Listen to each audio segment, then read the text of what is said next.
Place au cinéma, le festival est terminé, mais dans notre région, on tourne toujours. Jean-Paul Belmondo est la vedette du film que tourne en ce moment à Nice Georges Lautner. Titre du film, Joyeuse Pâques. Il est tiré d'une pièce de Jean Poiret. Dans ce nouveau Belmondo, une histoire bien sûr, mais aussi des cascades. Et Bébel refuse toujours de se faire doubler.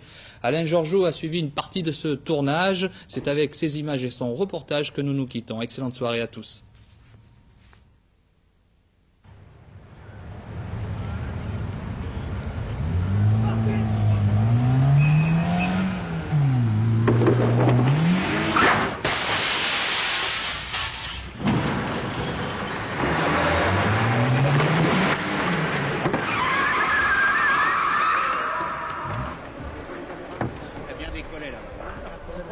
Ah bon?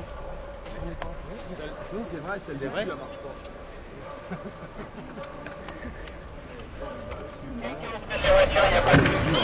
Il y a des collègues.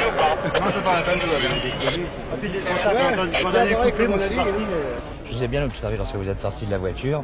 J'avais le sentiment que vous étiez quand même à cran. Hein. Bah, vous savez, quand on fait une cascade, il faut toujours être bien tendu, quoi, parce qu'il ne faut pas y aller en décontraction, parce qu'il faut s'attendre toujours qu'il puisse arriver quelque chose d'imprévu. Puis là, quand on fout tout en l'air, il y a 2-3 secondes où on ne voit rien du tout. Hein. Donc il faut le temps de se rétablir, de voir où on est, quoi, parce qu'avec les projecteurs et la vitre qui casse, on ne voit rien. Vous n'avez pas eu peur, sincèrement? Non, on a peur avant, toujours un petit peu, mais une fois qu'on enfonce le pied, on n'a plus peur. Vous savez, je crois que ça, c'est ne pas avoir peur, ça serait être complètement idiot. Hein. Il peut toujours arriver quelque chose. Mais c'est un peu comme si un boxeur, quand il monte sur le ring, quand il monte les marches, il a peur. Une fois qu'il est dessus, il l'a plus. Et moi, une fois que j'enfonce le pied, ça part. Lorsque vous voyez des pilotes de F3, vous voyez à qui je fais allusion là, sur des circuits comme celui de Dijon dimanche dernier, vous avez peur? Ah oui, j'ai plus peur que quand c'est moi. Là, quand je vois mon fils au volant de ses voitures, là, j'ai vraiment la trouille. Et là, je peux rien faire parce que je peux que subir. Vous allez le voir? Oui, je vais le voir, bien sûr. Là, j'ai pas été à Dijon parce que je travaillais, mais je vais le voir. Mais ça fait de l'appréhension. Dans ce style de film, qu'est-ce qui vous intéresse le plus? C'est l'histoire ou alors ces cascades?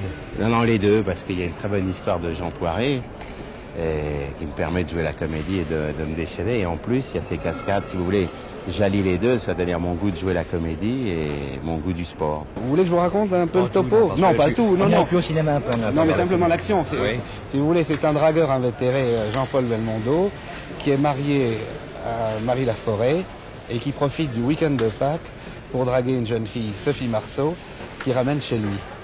Et évidemment, il n'est pas là depuis 2 minutes, que sa femme arrive, et comme non seulement c'est un dragueur, mais c'est un menteur terrible, il déclare que c'est sa fille.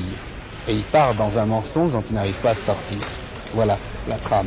Belmondo, pour vous, le cinéma, c'est surtout le cinéma de divertissement, malgré que vous ayez tourné avec les plus grands aussi dans le passé? Oui, disons, j'ai beaucoup donné à l'autre cinéma et maintenant j'aime beaucoup le cinéma de divertissement que j'aimais à l'époque. Vous savez, ce qu'on oublie, c'est que des fois je faisais un Godard, derrière je faisais un Verneuil. Et je serais tenté de dire aujourd'hui que malheureusement, il n'y a plus non plus... Parce qu'on parle toujours, si vous voulez, pourquoi vous faites ce genre de film. D'abord parce que je les aime beaucoup, je les trouve de valeur. Et que deuxièmement, je ne trouve pas que le cinéma d'auteur en France soit si brillant qu'on veut bien le dire. Il y avait un très bon dessin dans le Canard, enchaîné il y a quelques temps. On vous envoyait d'abord avec un pistolet, après avec un FM, et pour le prochain film avec un char d'assaut. Qu'est-ce que vous pensez de ça? Il se trompe, puisque là, ça va être un œuf de Pâques.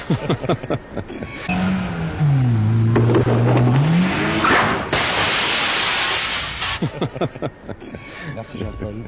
Rien.